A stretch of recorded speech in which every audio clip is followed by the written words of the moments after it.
ประมวลกฎหมายแพ่งมาตรา170การสิ้นสุดการเป็นผัวเมียการสิ้นสุดการเป็นผัวเมียแม่นการขาดจากสายผัวพันผัวเมียตามสาเหตุใดหนึ่งดังนี้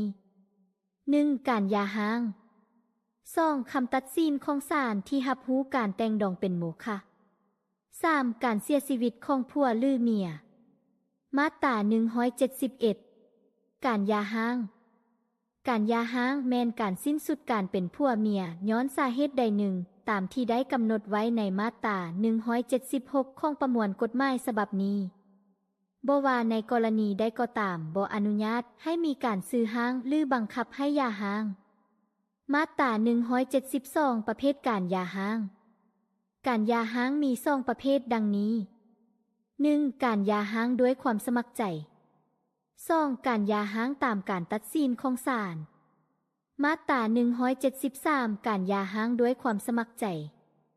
การหย่าร้างด้วยความสมัครใจแม่นการหย่าร้างด้วยความเห็นดีเห็นพร้อมของผัวเมียการหย่าร้างด้วยความสมัครใจต้องมีเงื่อนไขครบถ้วนดังนี้ 1. บ่มีข้อขัดแย้งเกี่ยวกับปัญหาลูกเช่นการเลี้ยงดูลูก 2. บ่มีข้อขัดแย้งเกี่ยวกับสินสมทรัพย์ 3. บ่มีข้อขัดแย้งเกี่ยวกับหนี้สินการหย่าร้างด้วยความสมัครใจจะมีผลศักดิ์สิทธิ์ต้องได้นำไปจดทะเบียนอยู่ห้องการภายในขั้นเมืองบอนคู่ผัวเมียอาศัยอยู่ตามที่ได้กำหนดไว้ในกฎหมายว่าด้วยทะเบียนครอบครัวมาตรา174ขั้นตอนการหย่าร้างด้วยความสมัครใจ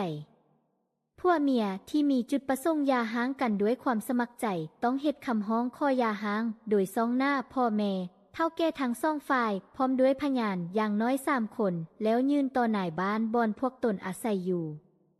เมื่อได้รับคำร้องขอหย่าร้างนั้นแล้วนายบ้านต้องศึกษาอบรมให้ผัวเมียคืนดีกันถ้าว่าพวกเกี่ยวหากบ่สมยอมคืนดีกันในทันใดก็ต้องให้เวลาไปค้นคิดภายในกำหนดเวลา3เดือนภายหลังที่ผัวเมียได้ค้นคิดและบ่ตกลงคืนดีกันแล้วนายบ้านต้องเฮ็ดบทบันทึกการหย่าร้างแล้วส่งให้เจ้าหน้าที่ทะเบียนครอบครัวเมืองเทศบาลนครเพื่อจดทะเบียนการหย่าร้างแล้วออกใบหย่าร้างให้คู่ผัวเมียผู้ละฉบับเพื่อเป็นหลักฐานมาตรา175การหย่าร้างตามการตัดสินของศาลการหย่าร้างตามการตัดสินของศาลแม่นการพิจารณาตัดสินของศาลให้หย่าร้างตามการร้องฟ้องหรือร้องขอของผัวหรือเมียการหย่าร้างตามการตัดสินของศาลต้องมีเงื่อนไขดังนี้ 1. มีการร้องฟ้องหรือร้องขอหย่าร้างของผัวหรือเมีย 2. มีสาเหตุของการหย่าร้างตามที่ได้กำหนดไว้ในมาตรา176ของประมวลกฎหมายฉบับนี้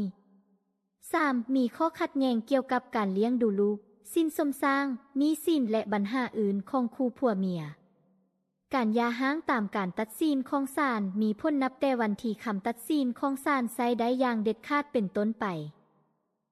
ถ้าเห็นว่าคลิปนี้มีประโยชน์ฝากกดติดตามเพื่อเป็นกำลังใจในการเฮ็ดคลิปต่อไปในเด้อขอบใจ